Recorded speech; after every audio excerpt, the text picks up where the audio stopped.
Hey everyone, my name is Karine and I want to tell you a story. I know some of you feel like you're too old to listen to stories, especially when you have so many other things to do. But this story is important and it's one you haven't heard before. It's a Christmas story. Not the one you know, no.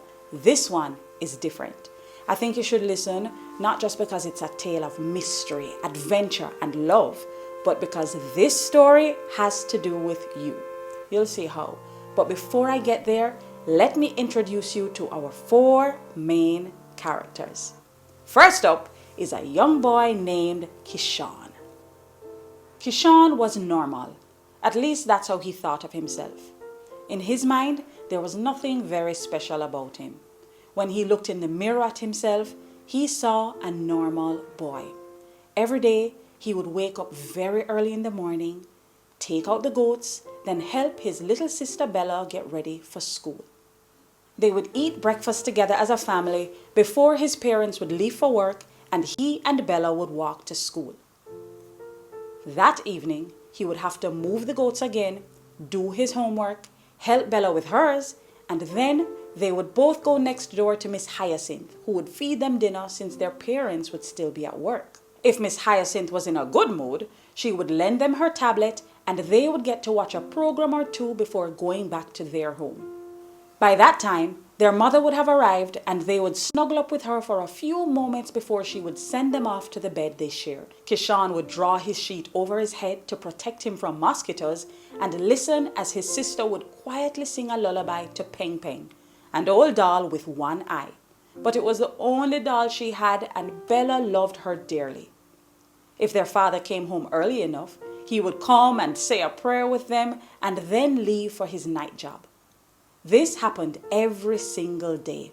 There was nothing exciting, nothing special. Everything was just normal. And Kishan just knew that Christmas would be no different.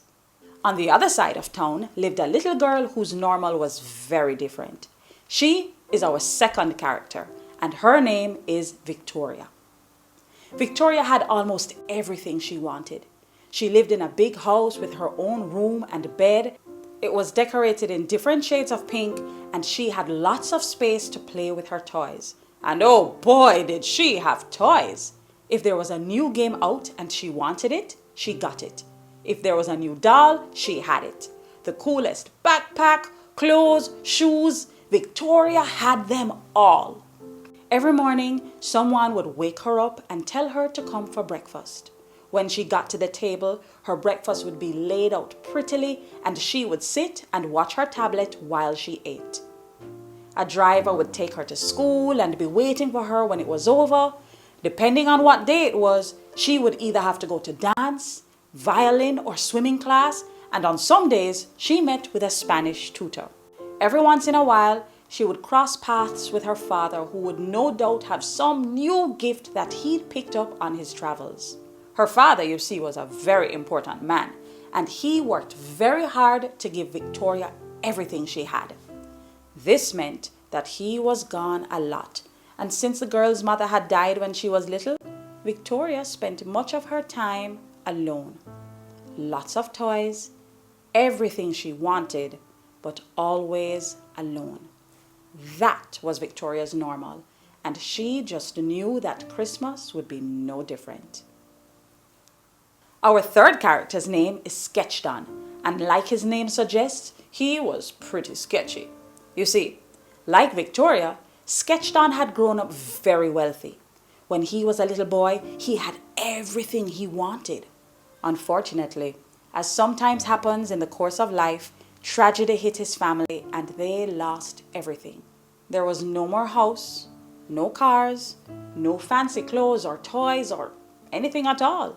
And in a short space of time, Sketchdon moved from having everything he wanted to not having anything at all. Sketchdon grew up to be a cold-hearted, bitter man. He was mean and unkind, and every day he would try and create new ideas of how to scam some innocent person out of their hard-earned money. The thing is, Sketchdon wanted to be rich again, and he was willing to do whatever it took to make that happen. He was looking forward to Christmas because he just knew that this Christmas would be the one where he got everything he wanted. He was going to make sure of that. Now there is one more character that you need to know before I can begin our story. We'll call him I Am the Wise. He lived in a kingdom far, far away, yet so close. And he was watching everything that was happening.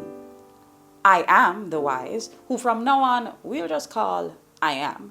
He knew what everyone wanted to happen that Christmas, but he had a plan of his own which he was ready to set in motion.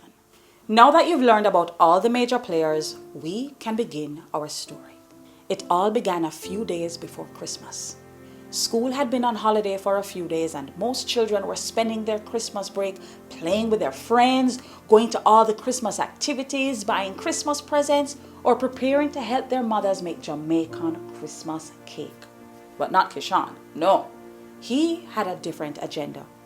Even though he wasn't looking forward to Christmas because he knew his parents couldn't afford any special gifts, there is one thing that Kishan wanted more than anything else. He wanted to buy a doll for his sister, Bella. Every day on the way home from school, Bella would drag Kishan to a certain shop window to look at the doll. Kishan would scowl and pretend to complain. He even teased Bella about her wanting a little idiot dolly. But secretly, he made up his mind to buy the doll for his sister. So, while all the other children were making the most of their time away from school, Kishan was working little odd jobs to make some money. He helped Brother Joe tie up his cows and got paid. He even got some money from the gleaner man since he sold some of the newspapers in the hot sun while the man took a well-needed water break. After a few days of hard work, Kishan finally had enough money to pay for the doll.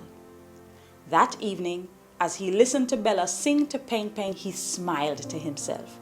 Tomorrow, he would go to buy the doll, and on Christmas night, Bella would be able to sing to a brand new doll with 2 eyes. Closing his eyes, Kishan happily went to sleep. A few miles away, Victoria sat patiently in a chair as she waited on her father to finish his phone call. He owned a large and successful business, which meant he was always in some sort of meeting. But that evening was supposed to be different. They were actually going to open their Christmas gifts then, since Christmas was an especially busy time for her dad. There was a big Christmas Eve party that her father would host, and even though Victoria would be there, they wouldn't get to really have any father-daughter time. After a few minutes of admiring the Christmas tree and the stacks of gifts underneath them, Victoria went to check on her dad, hoping he would be finished soon. But when she went to him, he had her wait and shut the door. She knew it would be a long time before he was finished. Determined to still try and enjoy her evening, Victoria sat to open her gifts by herself. Maybe her father would join her soon. But he didn't.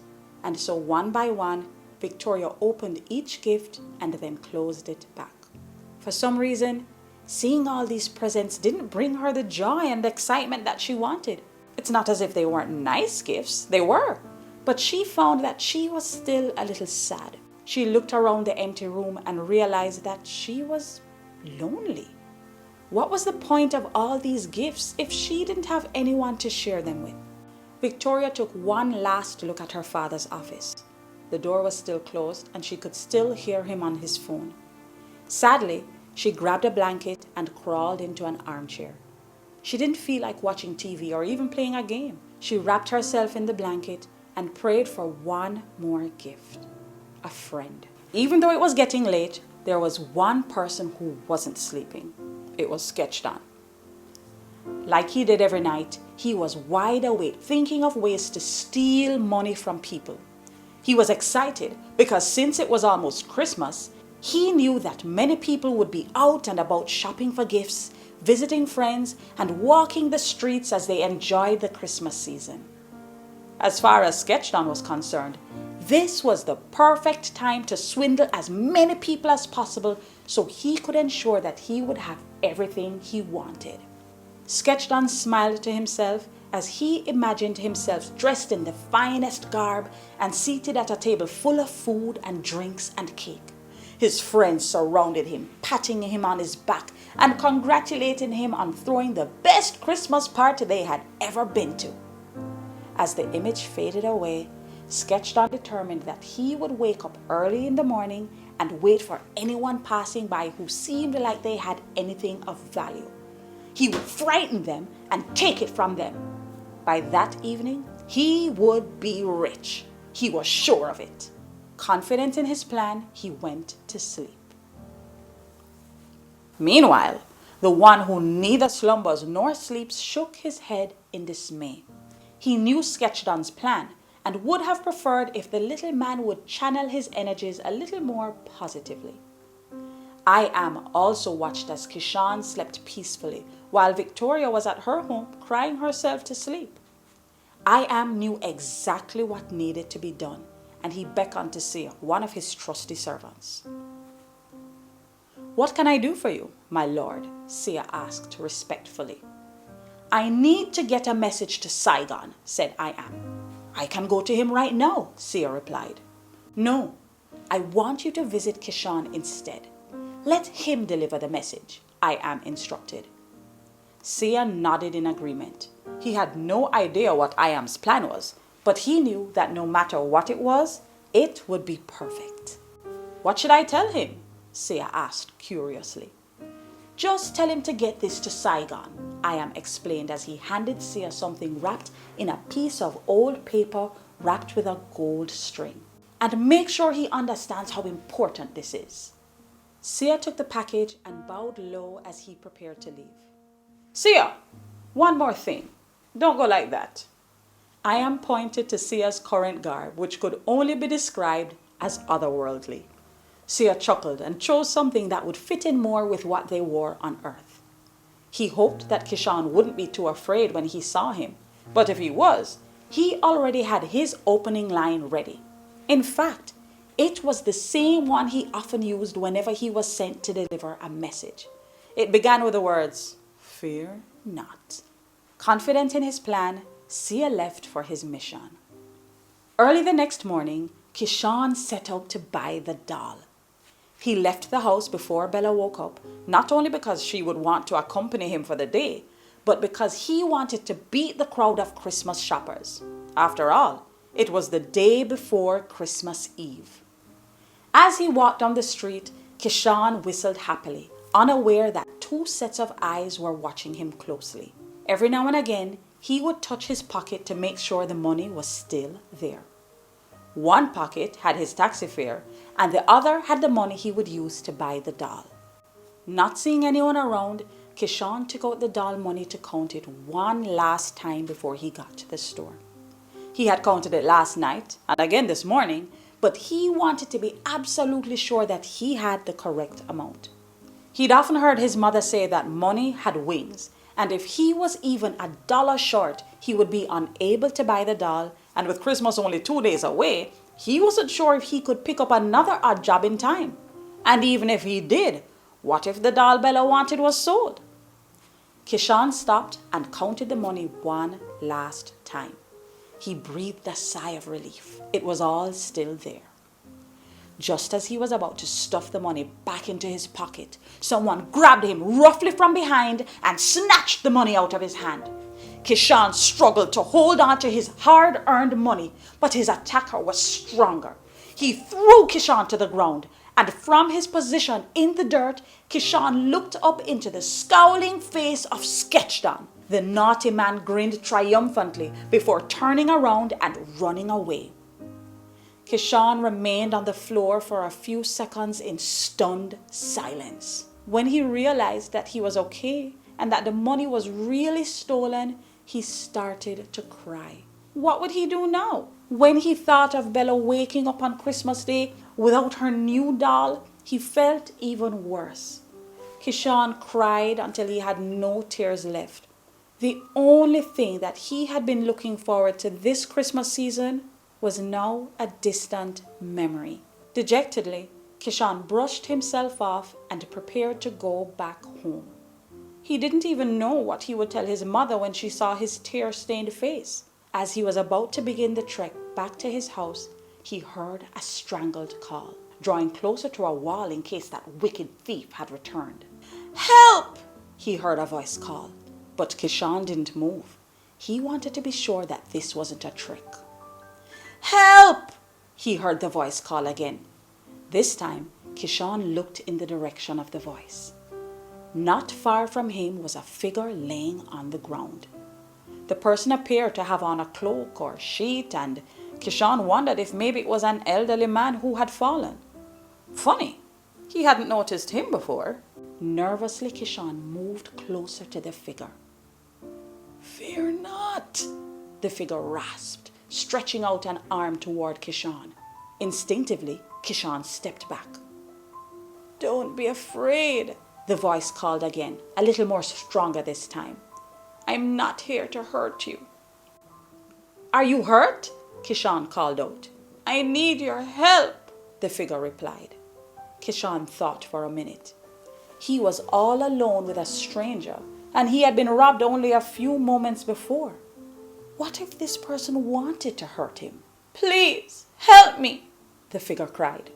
That's all it took for Kishan to move swiftly towards them. If only someone had been there to help him when he needed it. Kneeling beside the person, Kishan could now see that it was not an old man as he had previously thought. In fact, because of the sheet, he wasn't quite sure who or what he was talking to. "What happened to you? You need to see a doctor?" "No," the person responded. "Give this to Saigon." Reaching into their coat or sheet or whatever, the person took out a package and placed it firmly in Kishan's hands. Saigon? Kishan's mind raced, trying to figure out why he knew the name. Wait, Saigon of Saigon Enterprises? The businessman? Yes, get it to him fast. He needs this. But I don't know him. I can't even get close to him, a panicked Kishan said. His heart was beating rapidly in his chest. You have to find a way, the person said urgently. Him have to get this before Christmas. It's important. Please. The hooded figure tilted back its head and looked directly into Kishan's eyes. Even though his heart was still racing, peace flooded through his body. Go now, the person said urgently. You can do this. We're depending on you. Kishan got to his feet and put the package deep into his pocket. He didn't know why he was going to help this person, but he knew he had to. His Christmas might already be ruined, but maybe if he helped someone else, he would feel better. Nodding, Kishan rushed in the direction of the taxi stand. As far as he knew, Saigon had an office nearby. If he could get there, then maybe he could deliver the package today and let the stranger know that he had completed the assignment. Suddenly, a thought occurred to him. Who would he tell Saigon that the package was from? He didn't even know the stranger's name. He turned back to ask the man for at least that basic piece of information, but the street was empty. Kishan was puzzled. He'd only turned his back for about 10 seconds. Where could the man have gone that quickly? There was no sign of anyone coming or going. It was almost as if the man had disappeared into thin air. But how was that possible? And then Kishan had another thought. The man had called him by his name, but he was 100% sure that he had never met him before. So, how did the man know his name? And again, where did he go? Thinking that this situation was getting stranger by the minute, Kishan decided to just try and deliver the package as soon as he could. He couldn't explain why, but he felt that this was just something that he needed to do. With his mind made up, Kishan made his way towards the bus stop. I Am watched with pleasure as Kishan signaled for a taxi to slow down. He didn't look away until Sia entered the room. Told you he'd be nervous if you went like that, I Am said with a chuckle. Sia smiled as he pulled down the hood of the coat and sheet he had worn. You were right, of course. But once I said, fear not, everything was okay. And it seems he's taking the mission seriously. I'm looking forward to seeing his face when he sees what happens in the end. Me too, Sia agreed. Together, they both turned their attention back to the screen so they could observe what would happen next. Kishan came out of the taxi and surveyed his surroundings. A kind lady in the taxi had told him where to find Saigon's office, and he thought he knew the exact place. But now that he had come out of the taxi, he wasn't sure where to go. He shifted his weight from one foot to the other. It felt like the small package was burning a hole in his pants. He wondered again what was inside, but he dared not look. He even thought about throwing it away. But then he remembered that the stranger had known his name and decided not to. What if the man came back? Too many things about the situation freaked him out, and Kishan thought that the best course of action was just to deliver the package to Saigon and be finished with the entire situation. Going to a cane man, he asked for directions and was relieved to find out that the office was just around the corner. The cane man was feeling the Christmas spirit and heartily offered the boy a bag of cane and some coconut water. Kishan was grateful. He ate some of the cane but put the rest away for later, and then he sipped the coconut water. He hadn't realized how thirsty he was. With renewed energy, he waved to the man and set out for Saigon's office. Before long, Saigon's office loomed ahead. It was a fairly large building with a big gate with a security guard on duty. Kishan swallowed the lump in his throat and nervously approached the guard. "Hello," Kishan said.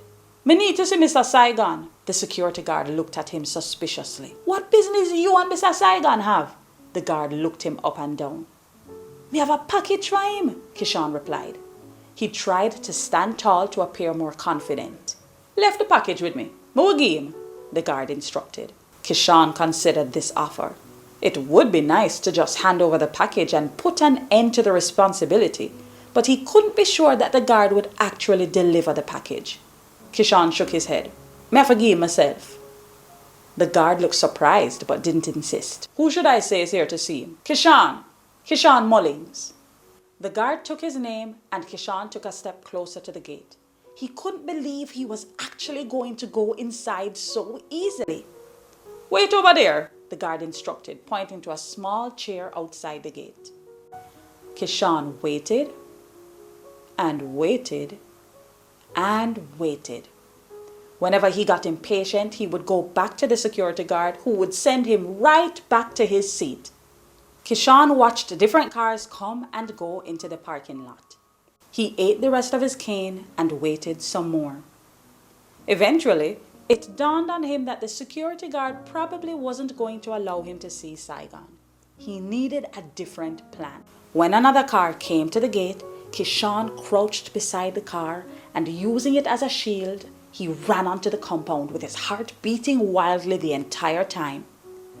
The driver of the car parked and Kishan hid in a nearby bush to avoid being seen. The driver opened his car door and went to the back of the vehicle and took out a large bouquet of flowers. When he began to head in the direction of the office doors, Kishan came from behind the bushes and followed behind him. The man approached the front door, and when he swung it open, Kishan slipped in and took a seat. The delivery man walked straight up to the receptionist and announced that he was there to drop off a floral arrangement for the Saigon Christmas party. The receptionist told him to have a seat while she checked where exactly the flowers needed to go. After a few moments, the receptionist returned. She explained that the bouquet actually needed to be delivered to Saigon's house. That's where the Christmas party would take place. She handed him a card with the address and told him to wait while she collected a letter which would allow him access to the property. Kishan couldn't believe his luck. The man was resting the bouquet on his lap, so he was holding it with one hand, and he reached for the card with his other. Since he was sitting, he couldn't put the card in his pocket, so he held it in his hand. The hand that was right beside Kishan. Kishan was able to see Saigon's home address clearly, and he quickly memorized it in his head just in case he needed it. He kept repeating it over and over in his mind, and then thought maybe it would be better if he wrote it down. He got up and approached the receptionist, who was now preparing an access pass for the delivery man. "Excuse me, miss, you have a paper and a pencil I can borrow?" The receptionist looked at him kindly. She obviously thought he was the child of the other woman waiting in the room. I don't have a pencil, but I can lend you a pen. As she reached over her desk and gave him a sheet of paper and a pen.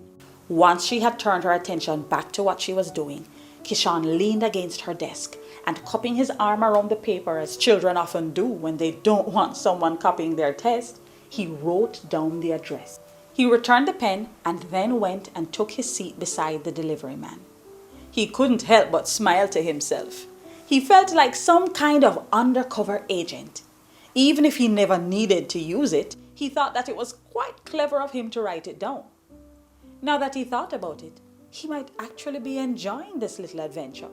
It almost made him forget about how he had gotten into this entire situation that morning, all because of that thief in sketched on. Kishan's thoughts were interrupted by a woman seated across from them. "Miss," she called to the receptionist.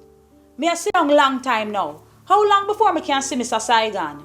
"Lady, let me tell you the truth. 2 days before Christmas, and Mr. Saigon busy bad. Him not even reach a work yet, and when him reach, him going be in meetings until late. Me no think nobody a go get for see him until inna the new year. Worse if he not have no appointment." Kishan was shocked. Saigon wasn't even there. Why hadn't the security just told him that? He was annoyed for a moment until he remembered that he had gotten the home address, which was even better. As the delivery man got up to leave, Kishan stood with him and walked out. He didn't even try to hide this time. In fact, as the delivery man got in his car to drive out, Kishan just walked behind the car straight out the gate. He even made a face at the shocked security, who had just now realized that she hadn't allowed the little boy in. The walk home was long and gave the young boy time to think. The fact that he had been robbed made him very, very sad. He thought that it was the scariest moment of his life. But he was even more sad that he wouldn't be able to give his sister her special gift. Yes, gifts weren't the most important thing, and they had gone many Christmases without getting any presents. But this had been an especially hard year for their family. It was one of the reasons why his father had to work 2 jobs. Kishan was a big boy, and he understood that life wasn't always going to be easy. But why did his life have to be so hard? Why did they have to be so poor? Why did he have to share a bed with his sister and walk to school? It just wasn't fair. He could manage to be brave and strong, but his sister was little. He just wanted her to be happy. He sighed. At least he was doing a good deed for someone else, even if it was a stranger. It made him feel good to know that he was helping at least one person.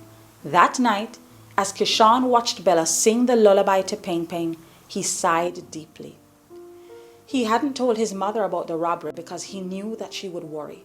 She would also forbid him from going on the road tomorrow, and he needed to be free to leave the house to deliver the package to Saigon. Sadly, Kishan closed his eyes and said his prayers. Maybe God would hear him and perform some sort of Christmas miracle. "Cheese!" Victoria said as she smiled brightly for the camera. When the photographer moved on to someone else, she rubbed her cheeks hard. They hurt so much from all the smiling that she had to be doing. She didn't really feel like smiling, but this was a party and that's what she was supposed to do, so she was doing it. After standing awkwardly by herself for a few moments, Victoria headed for the door. She made her way outside to sit on a bench and enjoy the peace and quiet. Away from all the noise of laughter and happiness and cheerful Christmas music, Victoria took a shaky breath. She hated being sad, but she didn't know what else to do. She was grateful for all that she had. She knew many children didn't have the same. But if she had so much, why wasn't she feeling happy? This was Christmas. It used to be her favorite time of the year. But now it seemed to just be a reminder that she didn't have any real friends and she didn't feel as if she had a family. Her father was there, but he was always busy. Sadly, she looked up at the sky. "God, I know you're real because my mommy would always talk to you. I know I have a lot already, but if you're not too busy, would you give me a Christmas miracle? I don't care what it is. I just don't want to be alone." There was silence for a few seconds before she heard a loud thud and someone cried out. "Ouch!" a voice said. Bewildered, Victoria leapt to her feet. "Who is that?" she called, peering into the bush. She wasn't afraid. Her house was usually very secure. There were lots of security cameras and 3 very large and vicious dogs that if it wasn't for the party, they would be roaming the property. Also, under her sweater, she wore a very high-tech watch on her wrist, and she need only press a button and a team of security guards would run to her assistance. Her father did not play about security, so when she heard the noise, she was more surprised than afraid. "I said, who is that? Don't let me call security." "Kishan," a small voice called out. "I don't know a Kishan. Where are you?" Kishan hobbled into the open, rubbing his back. "Here I am," Kishan said weakly. "Please, don't call security."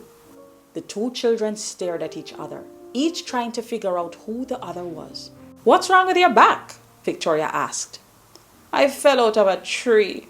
"Why were you in a tree?" Victoria wanted to know. But Kishan wasn't willing to give out any more information to this strange girl. "Who are you?" he asked instead. "Victoria, why aren't you in the party?" Kishan wanted to know. There was silence. Victoria didn't know how to answer that question, and so instead she asked another of her own. "Did you hurt your back when you fell?" Kishan nodded. He didn't realize how far up the tree he had climbed. "Come, sit on this bench," Victoria instructed. Kishan made his way to the bench. Victoria took a seat and pulled her party dress closer to herself to make room for the boy to sit down. "The party wasn't fun," Victoria began. And once she began, she couldn't stop. She told him that her mother had died when she was little. She told him about her school. She explained that she didn't have many friends. She told him about her extracurricular activities. She told him about her favorite color. She told him everything that she wanted to tell someone her age. And Kishan sat and listened intently. He found this little girl quite interesting. On the one hand, she was describing a life that was very different from his own, but sounded exciting in many ways.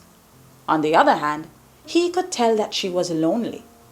It made him think that maybe his life wasn't so bad after all. It was true that he didn't have many things, but he had a family who loved him and who tried their best to spend time together. He much preferred that than having all that this girl had, but still feeling sad every day. "Well?" Victoria waited expectantly. "Well, what?" Kishan asked. He had been so lost in his own thoughts that he had missed what Victoria had said. "What's your Christmas been like? And who are you here with? I didn't realize there was another child here." Kishan paused. How much should he tell her? He decided to be honest, just as she had been with him. "Well, I don't think this Christmas will be really nice for me. I've been working hard because I wanted to buy my sister this new doll that all the girls seem to really like." "You mean the new one that pees?" Making it clear that she knew exactly which doll it was. "Yes," Kishan explained. "Anyway, I saved enough money to buy it, and then yesterday morning on my way to the store, a man robbed me." Victoria was shocked. "And he took all the money?" "All of it." "So what will you get for your sister instead?" Victoria wanted to know. "I won't be able to get her anything, but if I spend some time playing with her, she'll still be happy," Kishan admitted. "I'm sorry that happened to you. Being robbed would ruin anyone's Christmas." "Yeah, but that's not what's making it so bad. It's because I can't surprise my sister like I wanted to," Kishan explained. "Wait, you mean you care more about giving a gift than you do about someone stealing from you?" Victoria was shocked. Kishan nodded. "I don't like that I was robbed. It was scary. But it hurts more to not be able to give the gift." He paused as Victoria stared at him in silence. He could tell that she was thinking. "Are you saying that giving makes you feel good?" she asked. "Yeah. If I got to give my sister that gift, she would know how much I love her and that I want her to be happy. And that makes me feel good," said Kishan. But now you don't have a gift to give. Then she won't feel loved," Victoria pointed out. "But I go and play with her," Kishan countered.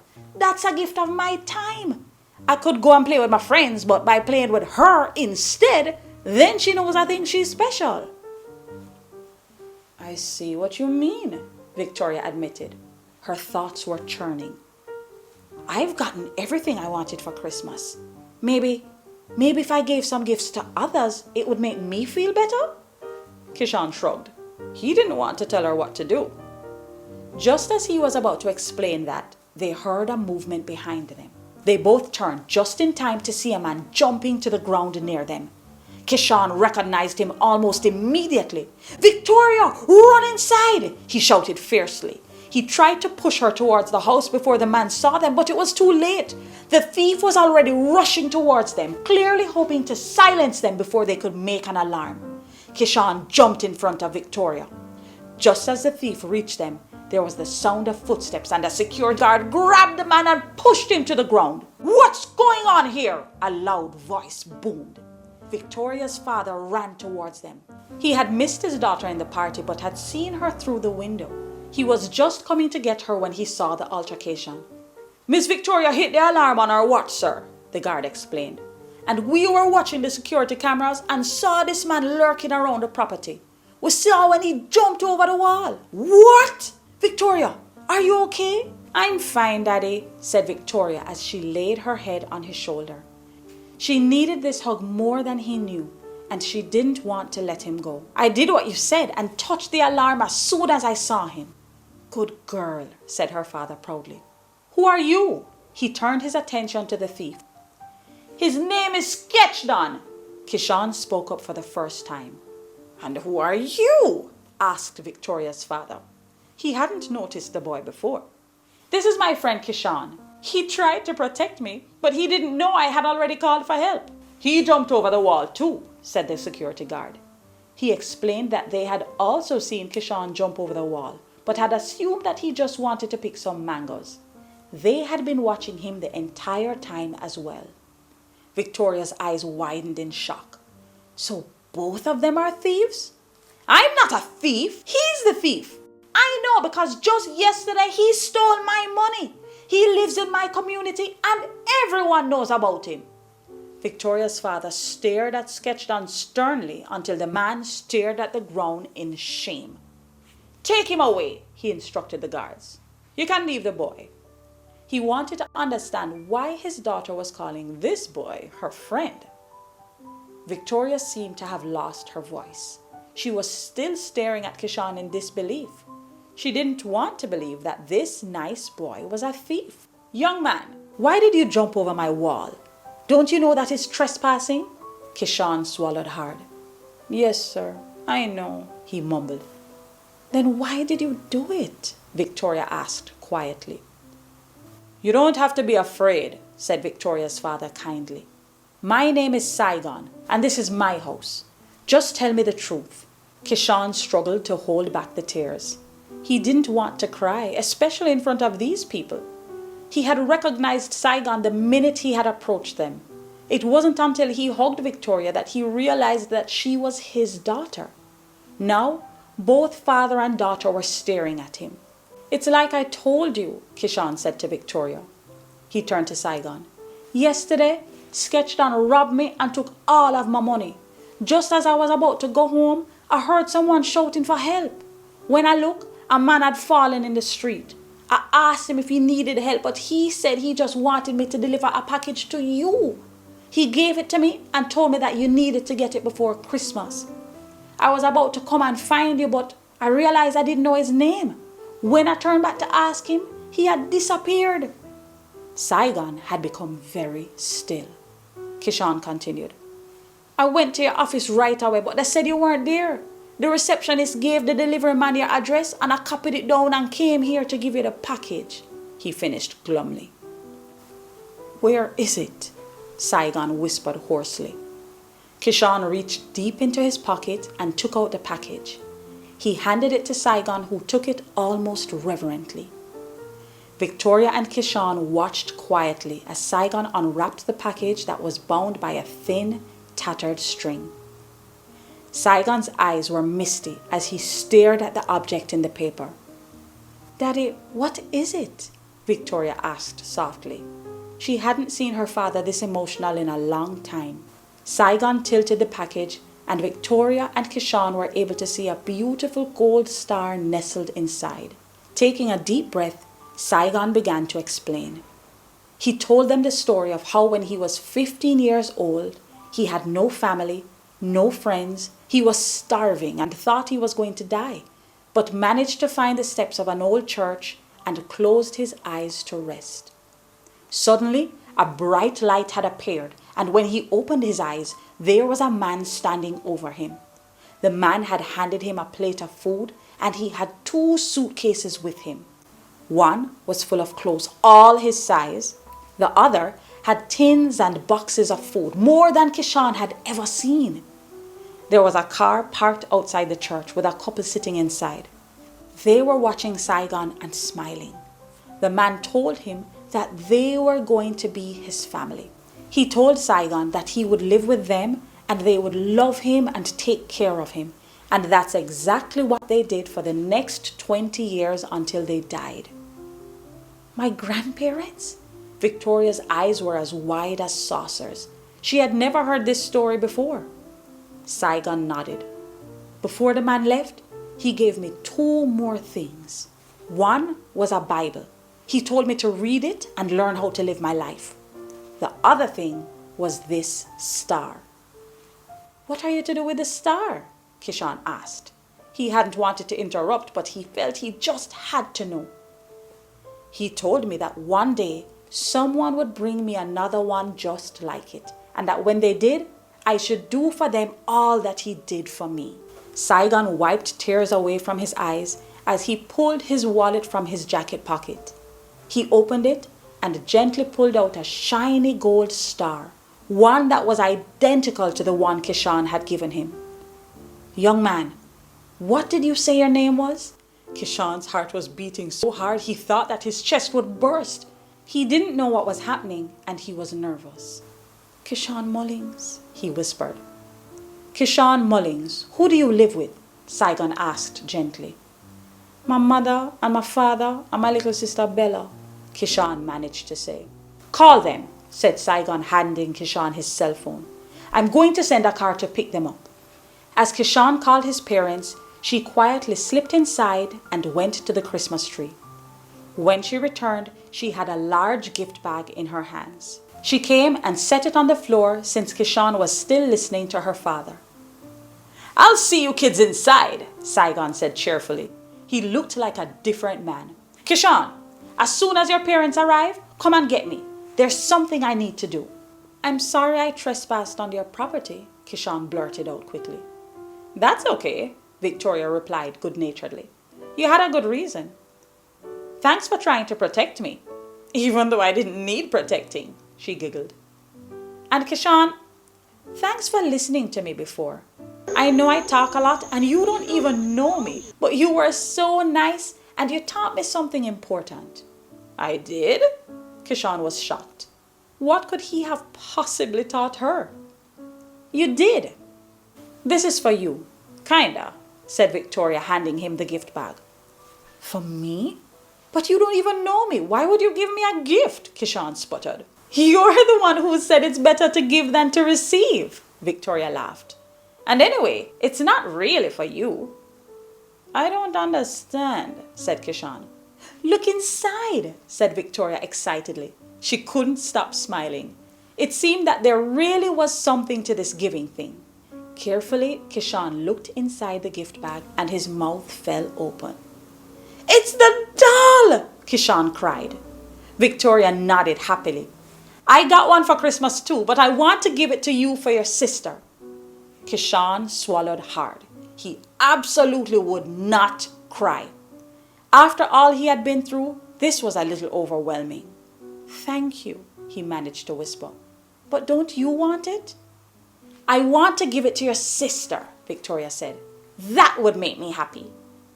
Well, she's coming here with my parents now. Maybe you can give it to her yourself, Kishan suggested. Victoria shook her head. No, I am giving this to you. You give it to your sister. It's what you are going to do anyway. Before Kishan could argue, a security guard returned and called Kishan. When Kishan returned to Bella, he was in shock. The guard told him that Sketchadon had returned his money. He now had it in his pocket. Kishan shook his head. He couldn't believe all this was happening. "Victoria," he began. "Don't even think about trying to pay me for the doll," Victoria warned. They both laughed. "Okay," Kishan replied. "But you know what?" he said thoughtfully. "I said that this Christmas wasn't going to be nice, but I was wrong." Together, the two children walked inside, not realizing that they were entering their very own Christmas miracle. The next day, Victoria rubbed her cheeks hard. Once again, they hurt from smiling so much, but this time she was happy. As she looked around, she couldn't help but smile again. Her father told another joke that had everyone at the table laughing. Kishan sat at one end of the island, and his mother sat beside Victoria. Bella, who had already finished eating, was sitting on the floor playing with her brand new doll. Kishan's father had to be at work, but he had passed through for a few minutes before he left. Last night, after Saigon had explained everything to Kishan's parents, he had invited them to Christmas dinner at his house. They had agreed under one condition: Kishan's mother would do the cooking. That was the beginning of an entirely new tradition for both families that would remain every year. The cooking had started early, and before Kishan's dad had left, Saigon had offered him a job with his own company. This would be his last Christmas working on Christmas Day, and he would no longer have to work 2 jobs to support his family. Saigon also wanted to become Kishan's sponsor and help contribute to his schooling. Kishan was grateful, but he was most excited that he would be able to get a summer job at Saigon's company when he was old enough. This was the best Christmas he had ever had. It was the best Christmas for Victoria as well. After the party last night, her father had apologized for neglecting her. He promised to try and do better and had committed to having a father-daughter day at least once per week. The two of them had even had breakfast together that morning before going to church. Victoria laughed at a joke her father told and said a silent prayer of thanksgiving. It seemed God had heard her prayer after all, and now she had the one thing she had been wanting all along: love.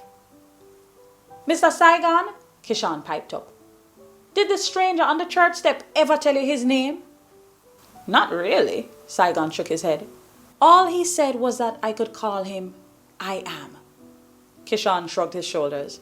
He didn't know what that meant, but he was glad that I am, whoever he was, had done what he did.